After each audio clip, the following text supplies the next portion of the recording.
예도입니다. 존재의 숲에 있습니다. 오늘날 인류는 인류세로 인하여 고통을 받고 있는데요. 다양한 생태 위기를 통하여 기후변화까지 겪으면서 자연으로부터 역공을 당하고 있는 이 시점에 AI 시대 신유물론 철학 역시도 이 생태 문제가 아주 중요한 주제로 다루어지고 있습니다. 다양한 신유물론 철학자들에 의하여 특히 신유물론은 물질의 능동성을 강조하면서 생태 문제를 단지 인간 주체의 윤리적 의식에 국한시키지 않고 전 지구적 행성적 관점에서 존재론적으로 바라보게 하는 그런 사유를 열어주는데, 예도는 오늘 이 관점에서 여러분들과 함께 사유여행을 떠나려고 합니다. 재미있겠죠? 어디서도 들을 수 없는 예도의 신유물론 철학, 강의 가치를 아시는 분은 사막의 철학을 위하여 예도TV 후원에 참여해 주시면 감사하겠습니다. 인류가 자본주의의 혜택을 누리면서 그 어두운 이면에 생태 문제를 만들어냈습니다. 그죠? 이것은 18, 19세기 산업자본주의가 유럽에 정착하면서 유럽을 중심으로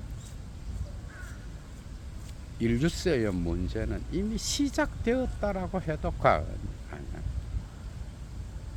20세기 전 세계적으로 자본주의가 확산되면서 심지어 2차 세계대전에 핵무기까지 사용하게 됩니다.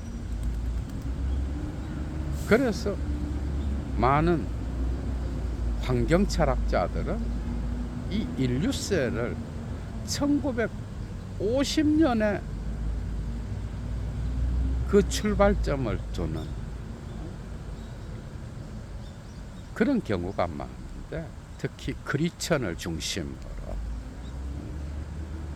그래서 인류세의 핵심 의미는 뭔가 하면은 지구의 지층에 인류가 사용한 알루미늄, 방사능 물질, 플라스틱 이런 것들이 숨어들어서 지구 전체의 토양을 변화시켰다라는 것. 지금도 자동차와 에어컨의 프레온 가스가 계속해서 오존층을 파괴하고 있고, 이것은 기후변화로 인류는 자연의 역공을 받고 있는데, 이 문제는 정말 자본주의 가속화로 인하여 첨예하게 문제가 되고 있는 거예요. 이 인류세, 지구 지층에 인간이 자신의 편의를 위하여, 안락함을 위하여 만들어낸 물질들이 숨어들어서 환경 전체를 오염시키고 기후변화까지도 만들어내는 이 시점에 와 있다라고 합니다. 그래서 이 문제는 인문학을 공부하는 모든 곳에서 이야기되는 주제인 거야, 여러분. 1970년에 노르웨이 환경철학자가 다수의 논문을 통하여 딥 이칼로지, 심층 생태학을 말하는데 알아냈습니다. 여러분. 이 다양한 논문들을 하나의 책으로 묶어서 출간하는데 책 제목 역시도 생태 문제를 시사해요. The Ecology of Wisdom, 지혜의 생태학. 여기에서 심층 생태학은 뭘까? 이것은 스피노자의 에티카와 연결되어 있어. 표층 생태학은 단지 산업자본주의가 발전하면서 인류가 다양한 편의와 안락함을 누리면서 많은 환경 오염을 만들어냈잖아. 그래서 쓰레기를 아무데나 버리지 말아라. 그리고 환경을 보호하기 위하여 인간은 윤리적으로 어떤 행동을 해야 되는지 단지 인식 주관의 윤리적 의식의 문제로 그치면서 온갖 과학 기술을 동원하여 수동적으로 이 자연을 보호해야 된다라고 하는 인간 중심적 사고는 한계가 있다. 그래서 심층 생태학으로 나가야 되는데 스피노자의 실체로서의 자연 개념에 의존하여 자기만의 독특한 자아 실현 개념을 만들어내는데 인간은 이 세상의 주인이 아니라 하는 것. 인간은 자연의 일부로서 자연에 기속된 존재라고 하는 것. 그래서 이 세계에는 단지 인간만이 생명체로서 존재하는 게 아니라 자연이라는 하나의 실체 안에 다른 존재자들과 서로 상호작용하면서 자기의 생명을 보존해 나가는 그런 존재라고 하는 거죠. 그래서 스피노자의 코나투스 개념이 아주 중요합니다. 인간이 자기가 주인이 아니라 자연의 일부임을 인식하는 것만 해도 이미 상당한 생태 문제를 존재론적으로 바라보는 시각을 열어주잖아. 이 심층 생태, 다른 자연의 생명체들과 동물, 식물, 그리고 또 다른 존재자들과 관계 맺으면서 거기로부터 자양분을 얻어 살아가는 존재인 거예요. 여기는 어느 누가 주인이라고 할 수 없는 평등주의적 평면 위에서 유기체로서 서로의 생명 운동을 돕는 그런 관계로 엮여 있다라고 하는. 그렇다면 생태 문제를 단지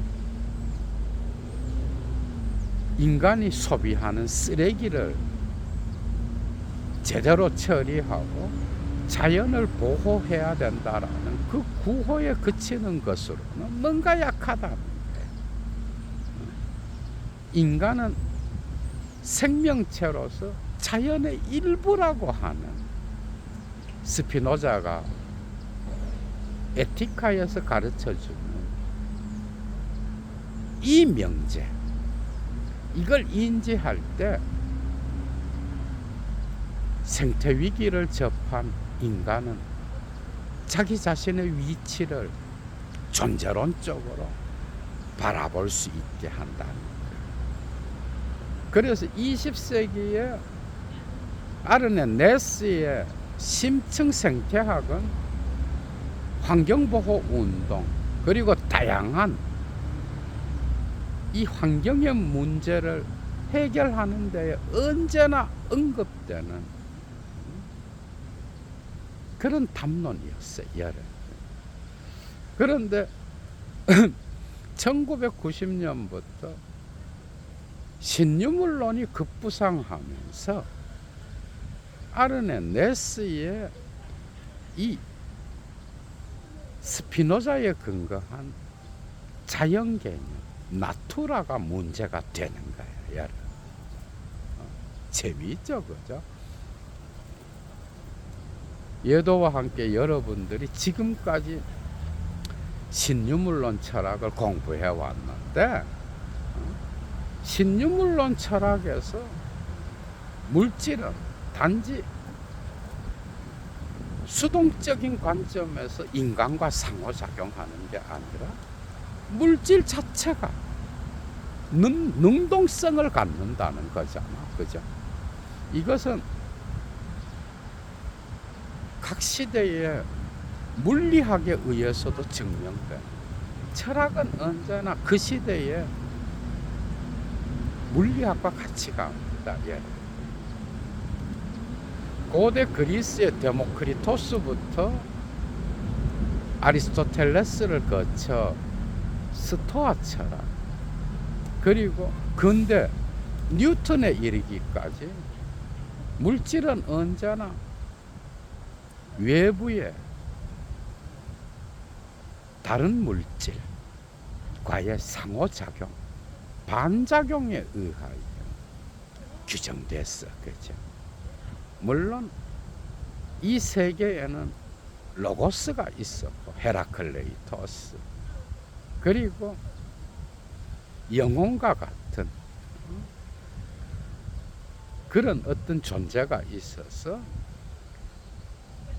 이 세계의 물질을 운동한다라고 사유했지만은 이 모든 것은 외부적 환경과의 작용과 반작용에 의해서 사유된 그런 유물론이었던 거야, 여러분. 그런데 20세기 접어들면서 아인슈타인의 상대성 이론, 그리고 다양한 양자 물리학자들이 나타나면서 이 원자의 구조가 밝혀지잖아. 원자 핵을 구성하는 양성자와 중성자 주변을 전자가 돌고 있다라고 하는 물질 자체에 전자기력이라고 하는 내적 동력이 존재하는 거예요. 그러니까 다른 물질과의 관계, 외부적 힘과의 관계에 의해서 물질이 규정되는 수동성에 그치는 게 아니라 양자역학에서 원자의 구조는 모든 물질은 전자기력에 의하여 내적 힘을 갖는다. 물질의 능동성이 증명되는 순간입니다. 이것이 그대로 캐런 바라드를 통하여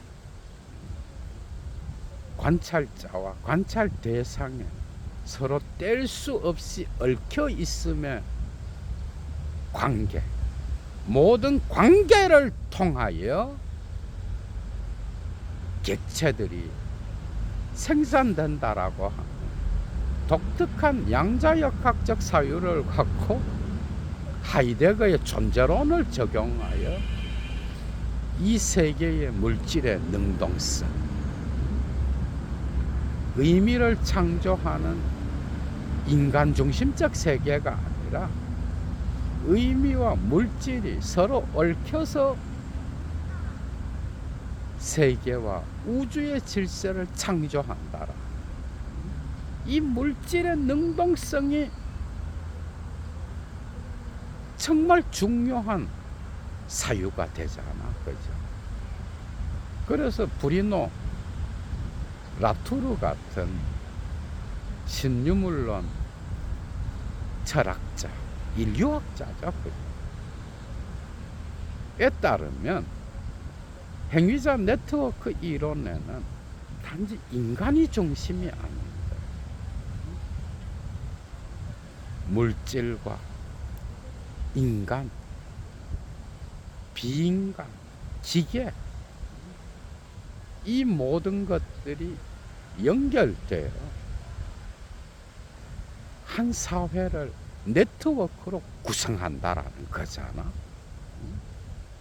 그래서 물질 자체가 능동성을 가진다면 환경 문제도 다르게 바라볼 수밖에 없는 그런 거예요, 여러분. 인간 중심적으로 이런 문제는 인간이 윤리의식을 갖고 해결하면 돼. 그런데 해결이 됐어, 여러분. 신유물론 철학자들의 생태윤리 갖고도 해결되지 않습니다, 완전히. 단지 해결할 수 있는 존재론적 눈을 더 넓은 토대 위에 열어준다라고. 철학은 이런 역할을 하잖아.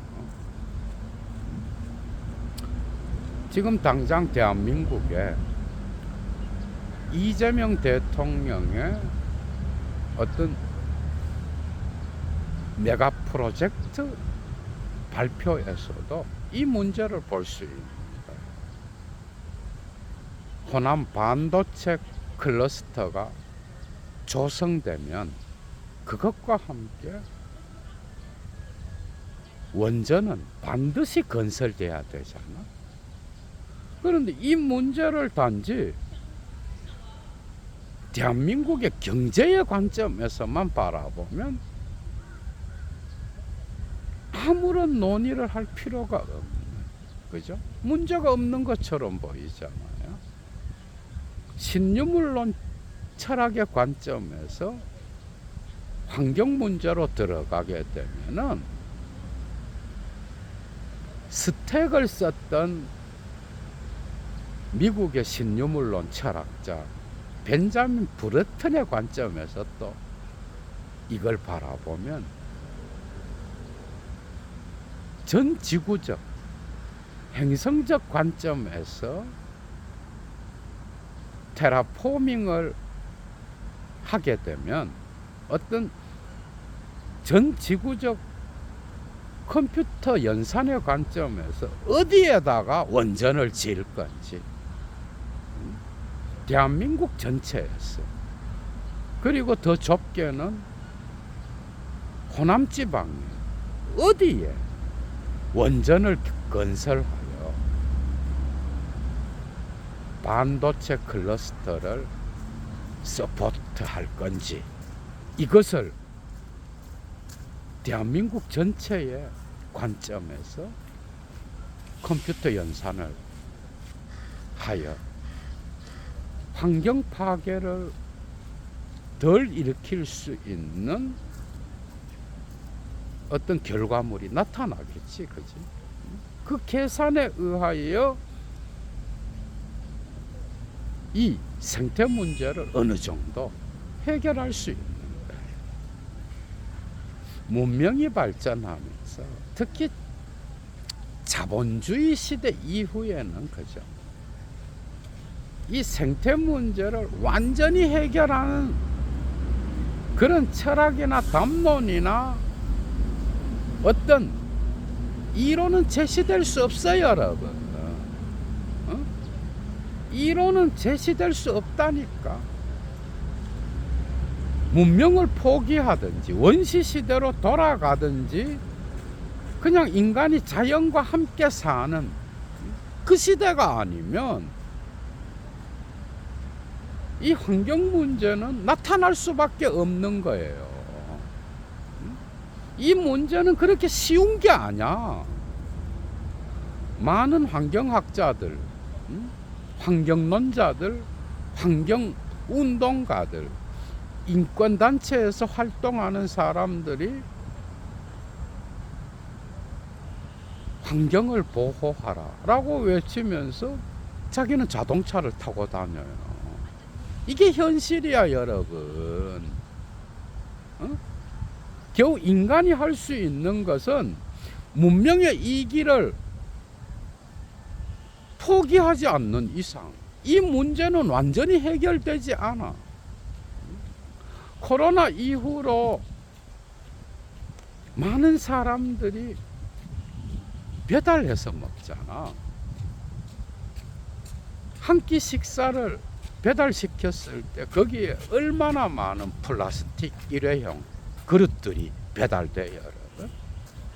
매일 마시는 커피 역시 일회용 플라스틱 잔이잖아, 그죠? 구호는 있는데 자기 역시도 환경론자라고 말하면서 환경 파괴의 주범으로서 생활 방식을 영위하는 거예요. 쉬운 문제가 아니야, 여러분. 그러니까 구호만 있고 어떤 실천가라고 하면서 어디 연설하고 교수라고 하면서 나와서 이야기하는 그런 것들, 그죠? 본인 역시도 이 문명에 참여하고 있어. 그걸 인정하는 걸로부터 출발해야 되는 거야. 순수한 환경론자 개소리입니다, 여러분. 인류가 원시 시대로 돌아가서 물고기를 잡아먹고 자연과 더불어 살아가는 그런 생활 방식이 아니라면 어떻게 자본주의 사회 안에서 순수한 환경론자가 있을 수 있겠어? 철학자로서 얘도는 위선자라고 봐. 본인만이 환경을 지킬 수 있다. 본인만이 환경의 담론을 창조할 수 있다. 속아 웃을 일이죠. 이런 거 같으면 쉽지 뭐. 당장 자동차를 타고 다니고 집에 가서 에어컨을 틀고 온갖 플라스틱 그릇들을 사용하고 컵을 사용하면서 살아가잖아. 쉬운 문제가 아니야.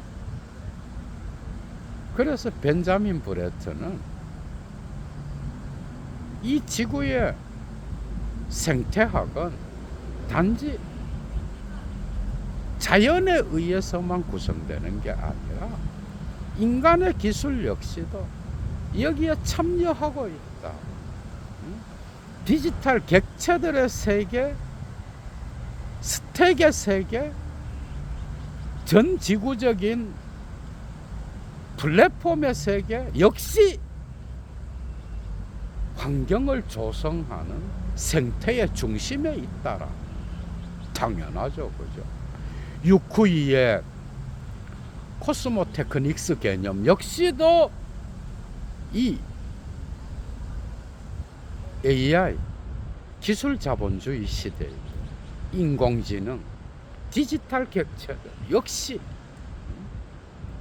사이버네틱스 역시도 이 생태를 구성하는 우주적 질서의 중요한 요소라고 말하잖아. 기술은 오늘날 신유물론 철학에서 인간, 자연과 함께 생태를 구성하는 핵심 요소인 거야, 여러분. 그러니까 물질의 능동성을 인정하게 되면 오히려 이 환경 문제를 존재론적 관점에서 넓은 시각에서 볼 수 있기 때문에 그 해결책 역시도 훨씬 더 타당한 관점에서 논의될 수 있다라고 하는, 이게 신유물론 철학이 제시할 수 있는 거잖아, 그죠? 예를 들면 신유물론적 사유를 접하기 전에 쓰레기는 뭐야? 인간이 사용하고 버리는. 단지 그 쓰레기만 치우면 환경보호 운동에 참여하기 때문에 문제가 끝나는 것 같잖아. 어림도 없죠. 인간이 물질을 창조하자 말자 그 물질은 능동성을 가져. 예술적으로 볼 때 어린아이들에게서 인형이 뭐야 여러분? 인형은 아이들의 세계의 주인이에요. 어린아이의 신체와 인형들은 붙어서 아이의 세계를 같이 창조하는 거예요. 인간이 물질 속에 어떤 욕망을 투사할 수 있잖아. 심지어 신성도 투사합니다. 이런 종교적이고 패티시적인 사유 역시도 이 물질의 능동성을 오늘날 신유물론이 나오기 전에도 인간은 삶의 방식으로 자기의 존재 방식으로 사유해 왔다라는 거야. 돌에다가 신성을 부여해서 숭배한다든지 무기물이잖아, 그죠? 그런데 물질 자체가 능동성을 갖는다라는 거, 이걸 사유하게 되면 쓰레기는 처리 대상이 아닌 거예요. 제인 베넷이 생동하는 물질에서 주장하는 것처럼 단지 인간이 그걸 인간 중심적으로 처리한다 그래서 끝나는 문제가 아니야. 라투르의 행위자 네트워크 이론에서 보면은 쓰레기가 주체가 돼요. 인간의 삶에 역으로 영향을 미치는 거예요. 매립지는 단지 인간에 의해 버려진 그런 수동적인 죽은 지역이 아니야. 능동적으로 거기로부터 쓰레기는 호흡하면서 인간 사회에 인간이 살아가는 삶의 환경에 직접적인 영향을 미쳐. 쓰레기는 또 동물에게 배분되고 자연에게 배분되어 이 우주와 지구의 어떤 환경의 요소로서 작동하는 거예요, 여러분. 예술가들에게는 미학적 소재로 쓰일 수도 있어. 물질은 자체로 능동적인 힘을 갖고 있어요, 여러분. 플라스틱, 알루미늄, 그리고 녹근, 병마개, 안경테, 온갖 물질들, 인간이 만들어낸 인공물들 역시 동일하게 인간과 더불어 네트워크를 형성하는 거예요, 오늘. 그렇다면 그 쓰레기를 단지 쓰레기다, 인간이 주체요, 쓰레기는 대상이다, 이렇게 사유해서는 생태 문제를 존재론적으로 바라보면서 문제를 제기하는 눈이 열려지지 않는다는 거예요. 쓰레기는 주체예요. 전기도 그래. 이런 모든 것들을 제인 베넷이 말하잖아. 반려견과의 관계를 통하여 우리가 그 동물과 인간의 주체성을 논한다면 그 애완견이 주체야, 인간이 주체야. 그 애완견과 살아가는 특정 인간은 애완견이 주체의 역할을 할 때도 있다라는 걸 인정할 거야. 그죠? 동반자라는 것. 이런 문제는 헤러웨이가 또 다루고 있는데, 동반자라는 건 인간과 평등한 조건에서 내재적 평면 위에서 관계를 맺는다는 거잖아. 그 애완견이 부재했을 때 인간은 주체성을 상실할 정도로 고통스러워하잖아, 그죠? 인간이 동물과 맺는 관계 역시도 인간이 주인이 아닌 거예요. 심지어 인간이 만든 인공물, 디지털 객체들, 인공지능의 기술을 활용하여 만들어내는 다양한 물질들, 앞으로 로봇의 세계가 열려지잖아. 사이보그 같은 거, 나노 기술을 통하여 인간과 접목한, 인간도 아니고 로봇도 아닌 이런 존재들, 이걸 주체로 인정할 거냐. 그리고 일론 머스크가 장담을 하잖아요. 여자친구도 내가 만들어 주겠다. 남자친구도 만들어 주겠다. 그때 그 존재를 인간과 같은 생명체로 인정할 것인지. 당연히 신유물론 철학에서는 인정하고 거기로부터 나오는 문제들을 존재론적 관점에서, 네트워크의 관점에서 바라봐야 된다는 거잖아. 모든 존재자들은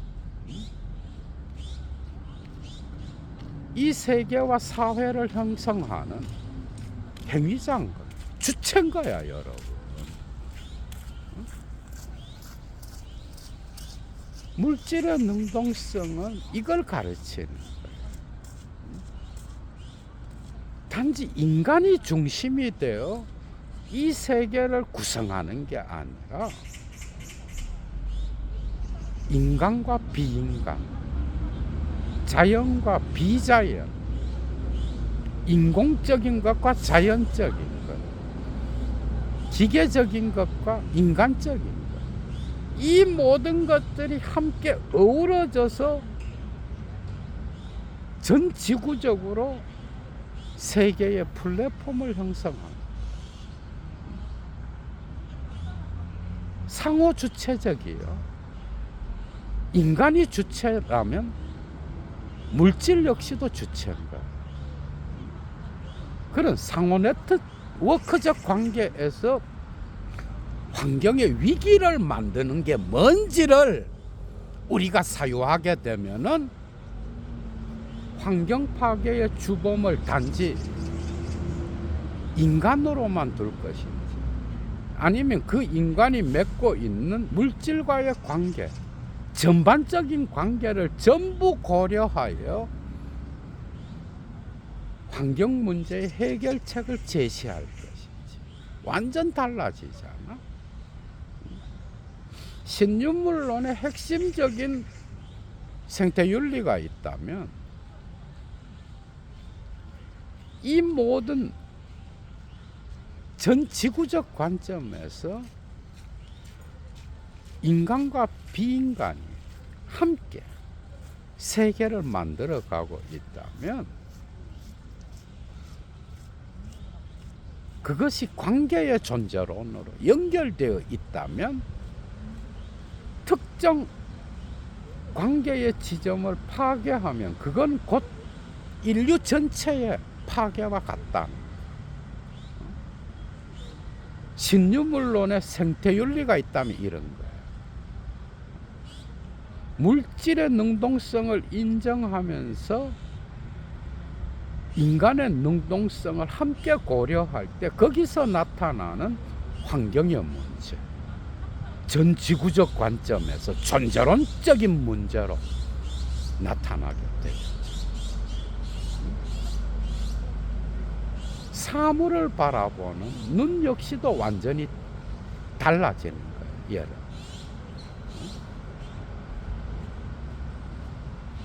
생명체, 동물, 식물, 심지어 미생물까지, 바이러스까지도 인류 공동체를 만드는 이 사회에 참여하고 있는 거예요.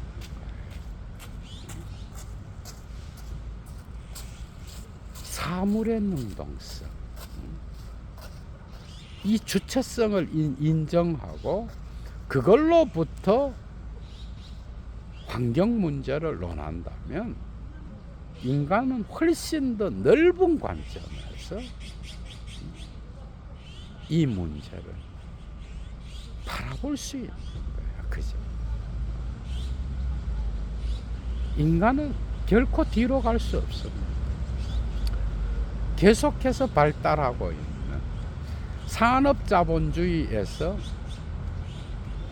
글로벌 금융자본주의, 그리고 이제 AI가 발달하면서 AI 기술 자본주의로 가고 있잖아. 환경을 위하여 인간은 이 모든 문명의 이기를 버릴 수 없는 거예요. 여기에 딜레마가 있는 거예요. 그렇다면 물질의 능동성과 함께 인간의 능동성이 공존하면서, 이 세계가 공존하면서 이 세계의 생명 공동체가 건강하게 유지되면서 살아갈 수 있는 최적의 해결책은 뭐냐, 이런 질문밖에는 제기할 수 없는 것. 오늘날 온 세계적으로 화석 연료를 사용했던 자동차들이 폐기되고 전기 자동차로 가고 있잖아. 이게 아직 대세가 될지 어떨지는 모른다 하지만은 가고 있어, 이쪽으로. 그죠? AI 기술이 더 발전하면은 이쪽으로 가게 될 거예요. 완전히. 뭔가 환경 문제를 해결하는 것 같잖아. 화석 연료를 뗄 때보다는. 그러나 그 전기를 생산하는 그 에너지의 문제, 그죠? 이것도 역시 또 다른 환경 문제와 연결돼 있어. 쉽지가 않아, 여러분. 그래서 독일과 같은 나라는 신재생 에너지, 특히 풍력을 사용하는 그 방향으로 환경 문제를 해결하려고 했는데 AI 기술 자본주의가 왔잖아. 그리고 우크라이나, 러시아 전쟁이 일어나면서 에너지 문제가 발생하게 된 거예요. 너무 순진했던 거지. 이런 경우 원전을 다시 회복하여 에너지 문제를 해결할 건지, 그리고 신재생 에너지들 역시 태양열, 수력, 풍력, 그리고 다양한 화학 물질을 이용한 어떤 에너지, 이 모든 것들이 환경 문제를 100% 해결합니다. 해결하면서 또 다른 문제를 만들어. 왜냐하면 거대한 시설물을 또 지어야 되니까. AI 기술 자본주의로 가면서 엄청난 전기가 필요한 시대가 또 오잖아. 그것도 압축된 전기 에너지, 이 기술이 또 앞으로 중요해질 거라고. 점점 과학 기술이 발전하면서 덜 발전했을 때보다는 환경 문제를 해결하는 것 같지만 완전한 해결은 불가능하다. 전 지구적인 테라포밍을 어떻게 할 건지 끊임없이 문제를 제기하면서 환경 문제를 들여다봐야 되는데, 신유물론 철학은 이런 방식, 인간이 만든 기계, 인공물 역시도 동일한 물질의 능동성으로 간주하고, 이 기술을 오히려 극대화해서 세계 전체를 전 지구적으로 인공물의 관점에서 바라볼 때 생태 문제는 더 잘 해결될 수 있다라고 하는 거. 참 쉽지 않죠, 그죠? 그랬을 때 쓰레기 하나를 버리더라도 그걸 단지 쓰레기통에 넣는다, 그게 끝이 아니야, 여러분. 이 물질은 완전 소거될 때까지는 계속 살아서 주체성을 갖고 인간과 상호작용할 수밖에 없어요. 이런 관점에서 바라보게 되면은 어떻게 생태 문제에 참여해야 될지 그 시각 자체가 달라져요, 여러분. 문명의 이기를 누리는 대신 계속해서 만들어지는 이 생태 문제,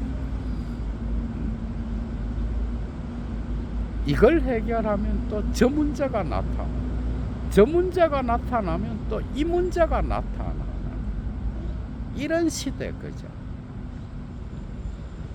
그리고 AI 기술 자본주의 시대에도 에너지 문제는 계속될 겁니다. 그러나 인간은 이 지구의 다른 존재자들과 생명 공동체에 참여하는 자로서 환경을 지키기 위하여 어떤 주체적 행동을 할 건지, 이 철학적 문제는 정말 중요합니다. 이 지구에서 인간만이 주인으로서 동떨어져서 모든 생명체와 비인간적 존재들을 대상화해서 뭔가를 만드는, 그것이 아니라 존재론적으로 서로 얽혀서 도움을 받지 않으면 당장 인간의 삶 역시도 멈출 수밖에 없는 그런 시대, 서로 공존할 수 있는 길은 뭔지, 이 문명의 이기를 포기하지 않는 이상 환경의 문제가 계속 나타난다면 서로 공존하면서 문명의 이기를 누리면서, 그럼에도 생태 문제를 조금이라도 더 해결할 수 있는 길은 뭔지, 이런 방식입니다. 신유물론적 사유는 환경을 파괴하는 인간의 생산물적 사유에 그치는 게 아니라 그것이 능동성이 돼서 오히려 인간과 관계 맺으면서 세계를 창조하고 있다. 그 인공물이 또한 인간의 삶을 지배하면서 인간을 해칠 수 있다는 그 물질의 능동성 함께 고려해야 되겠죠, 그죠? 여러분, 많이 사유가 열렸죠. 재미있는 예도의 신유물론 철학 이야기, 오늘 강의 마칩니다. 주스.